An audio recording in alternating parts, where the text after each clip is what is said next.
Hi అండి. మనకు ఒక కస్టమర్ వచ్చేసి ఇలా పట్టు శారీ ఇచ్చి పైన ఉన్న రిఫరెన్స్ పిక్ లాగా స్టిచ్ చేయమన్నారనమాట. పైన వచ్చేసి బ్లౌజ్ పార్ట్కి బార్డర్ కలరు రా సిల్క్ విత్ బుట్టీస్ ఉన్న క్లాత్ అయితే తీసుకొచ్చారు.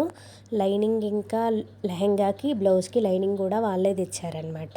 ఇప్పుడు ఫ్రాక్ ఎలా స్టిచ్ చేశానో చూపిస్తాను చూడండి. పైన స్ట్రాప్స్ పెట్టి ఇలా లెహెంగా అయితే స్టిచ్ చేశాను అనమాట.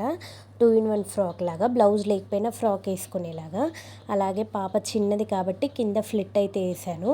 అలాగే స్ట్రాప్ దగ్గర కూడా కొంచెం ఎక్స్ట్రా ఇచ్చి దానికి స్టిచ్ వేశాను, ఎందుకంటే కొంచెం లెంత్ అడ్జస్ట్ చేసుకునేలాగా ఉంటుందని చెప్పేసి.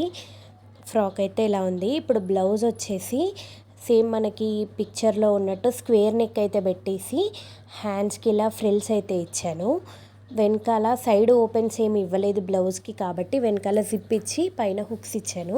ఎందుకంటే బ్లౌజ్ వేసుకోవడానికి తీయడానికి కొంచెం ఈజీగా ఉంటుందని చెప్పేసి వెనకాల బ్యాక్ సైడ్ అయితే ఇలా జిప్ ఇచ్చాను అనమాట. చూడ్డానికి చాలా బాగా కనబడుతుంది బ్లౌజు. ఇప్పుడు ఈ రెండిటి లుక్ అయితే ఈ విధంగా ఉంది. మనకి సేమ్ రిఫరెన్స్ పిక్లో ఉన్నలాగే ఉందన్నమాట. ఎలా ఉంది